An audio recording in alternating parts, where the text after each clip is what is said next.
Hello, Skeptical Veteran back. Got just a quick note I wanted to drop. I'm going to try to keep this as a short video.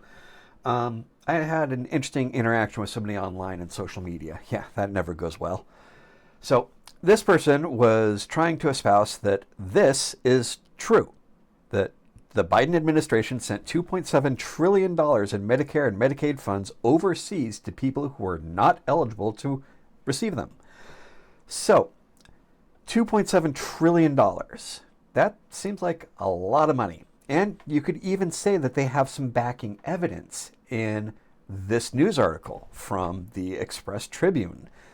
And sadly, even if you look up the Express Tribune, they're listed as being a fairly unbiased and accurate news source. Here's the problem, though. One, they're a Pakistani news source, and not that I have anything necessarily against the Pakistani people or their media, but it's not a U.S. news source, so they're not going to be held to the same standard necessarily. Now, ethically, they should be. They should be no difference no matter who, because, I even use foreign news sources for some of my confirmation. When I find an article, I'll look it up on multiple sources, just so I can say I have more than one source. But when you want to look at it, the buck stops here. The U.S. Government Accountability Office, who admits that, yes, the federal government made $236 billion worth of improper payments last fiscal year. That number is absurd. That is so unacceptable. I can't even begin to express my absolute anger at such mismanagement of our money. However, let's take a closer dig into that $2.7 trillion and where all these billions are coming from. This is just a closer shot of the rest of that page from the GAO. And as you can see, payment errors are a long-standing issue for federal government, as they say here, which, it makes sense. You're talking about the U.S. federal government. How many cogs are that, and how many cogs and wheels is that? That's over the last 20 fiscal years, 2.7 trillion, which, again, I'm not excusing the loss of the money, but 20 fiscal years, not the Biden administration. Let's get that straight. Then let's take a look at that $236 billion number that is, again, absurdly high and absolutely unacceptable. More than $175 billion of it were overpayments and payments to deceased individuals, which, yeah, again, there are dead people that get these checks, and most of the time they don't get cashed, and if they do get cashed, they usually pursue it. But this is from 14 agencies across 71 programs. This isn't Medicaid and Medicare. This is a wide-reaching problem. And again, we need programs like what ostensibly DOGE is supposed to be doing in order to try to prevent this or mitigate it. And they've been doing that. They actually started doing it before DOGE was a thing. They started doing it before Trump was a thing. And yes, we need to manage these mispayments. We need to fight against the fraud, waste, and abuse. But the media bias and the acceptability people have of believing it, they'll say, well, does it matter that it's not true that there was a significant loss of money, so it doesn't matter that it's not really true, the details? Yes, details are important. When you're going to blame a political administration for losing $2.7 trillion that they did not lose $2.7 trillion, that is a big deal. And anybody that knows me knows I did not like the Biden administration. I am not a Democrat. I am a Republican in the sense of I believe in a smaller government. I believe that we need to support industry and that having an inflated budget, a overbearing government is a bad thing. I will never agree that we need to have 1 million departments for 1,000 different programs to support any niche little ideology. That being said, we still have to have programs. We still have to have infrastructure that supports our populace. We're a huge country. We have nearly 400 million people, or is it now?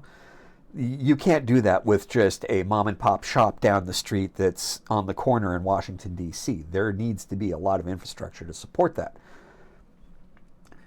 It can be managed, it can be mitigated. And things like this, where we have these claims of mass fraud, waste, and abuse, they need to be investigated. But to undermine the programs that they are backing, like Medicaid, Medicare, Social Security, these are important programs. And yes, they are not perfect. There's a lot of room for improvement in a lot of different areas of government. That's an oxymoron. I mean, you can improve anything and everything about government. But at some point, it becomes you're no longer improving and you're now just catering to a niche.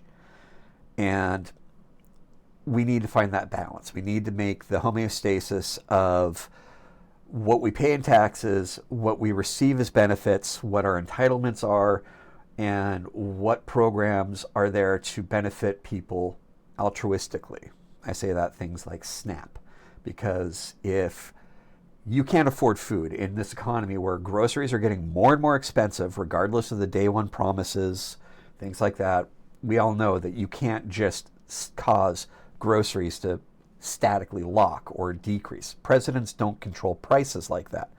They do when there's an emergency. It's the Special Powers Act, and they can price fix. Yeah, that would go over really well. President telling you you cannot charge more than X for your product. That would be the most hilariously bad thing to happen in our country since God knows what. But at any rate, when you have things where food is becoming unavailable and wages are going down and jobs are getting harder to find, people aren't going to sit there and watch their kids starve to death. If you can't get food, you're going to find a way to get food. And you can call it soft crime, stealing food, or you can sit there and realize that we've seen how this works. People need something, they will find a means to acquire it. If that means violence, if that means theft, if it means whatever. So programs like SNAP are important because also then you have the secondary effects. Okay, kid goes into malnutrition. Well, they're going to need tons of medical care now. And then that's going to go to who's going to pay for that. If the person can't afford to buy food, how do you think they're going to be able to pay modern day medical prices? So yeah, we have a lot of things that need to be worked on, and a lot of it has to do with just profiteering, medical expenses. Again, you can sit there and say that, well, you know, Social Security and Medicare is a excuse to pay these prices. No, it's not. It's a matter of you cannot pay it otherwise.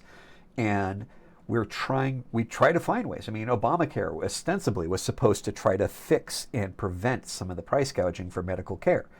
But again, that comes into where does the government have a right to prevent people from profiteering? A pharmaceutical company has a fiduciary responsibility to their investors, their stockholders. I mean, the whole Luigi, New York thing is kind of endemic of where we're going. That healthcare is no longer about health. Not that it's ever been about curing, because healthcare has always been about trying to maintain the status of you need healthcare. But it's now kind of stripped away that facade, and it just openly and blatantly says, screw you, we're going to charge what we want. There's a medication that somebody I know had to take that was $250,000 per dose. Think about that, $250,000 for each session of this infusion. It was called Ecumizilab. I probably mangled that.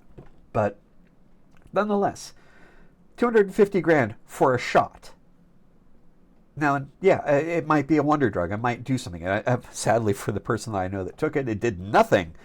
And they had to take it 7 times. Can you imagine what it would be like if you had to pay 250 grand a pop for a medicine that you had to take 7 times, and then it still didn't fix the problem? So, yeah, there's going to be problems. There's going to be errors in payments. And because the medical field is still just blatantly increasing and making things more unaffordable, it's not going to get better. So when you have these errors in payments through Medicare, Medicaid, or other programs that support people like that, they're going to compound. But still, you have to fact check. You can't sit here and say, well, I read an article that Marjorie Taylor Greene said that we've spent $2.7 trillion in the last 4 years overseas on Medicare and Medicaid, which Medicare and Medicaid are domestic programs. So I don't even know how the overseas part works into that. Let's also not forget Marjorie Taylor Greene was the person that espoused the idea that there was a Jewish space laser starting the fires in California. But that's neither here nor there. That's a different video altogether. At the end of the day, we need to look at things intelligently. You see something that sounds just absurd. Chances are it is absurd. I mean, it is our government, and our government is known for absurdity and stupidity. So I'm not saying that it's always a lie, but you have to dig into these things. You have to look beyond just what the headline says. You have to look beyond, okay, this news site says this, and I found another news site that agrees with. Okay, you've got two. How many news sites are there? How many media outlets exist? Can you go to the horse's mouth? I'll actually share a link for the GAO article I shared here in the comments. But at any rate, I wanted to keep this short. It's getting long, so I'll just leave it at this. Do your due diligence. Do your research. Look into things. Don't just blindly believe something because some stupid meme or article on some unknown website or some person just spews something out. Even if it is Elon Musk, Donald Trump, Joe Biden, Kamala Harris, I don't care who says it. Research it. People lie. I mean, you're sitting here saying, I'm going to trust a politician. All politicians are corrupt, but I'm going to trust this politician. What's that about the definition of insanity? Anyway, so anyhow, again, as always, please drop me a comment. Let me know what I'm saying right, what I'm saying that's wrong. Debate it with me. Tell me I'm an idiot. Tell me that I'm right. Tell me I'm wrong. Jump into the comments. Start a stream with me. Let's talk about these things. This is important. So, at the end of the day, you've got to do what you need to do to stay sane. And hopefully what helps keep you sane is facts and reality and not propaganda and meme wars. So, take care of yourselves, and I'll see you again sometime soon. I'm probably going to see you sooner than I thought because some of these articles, it's hard to not want to make more videos.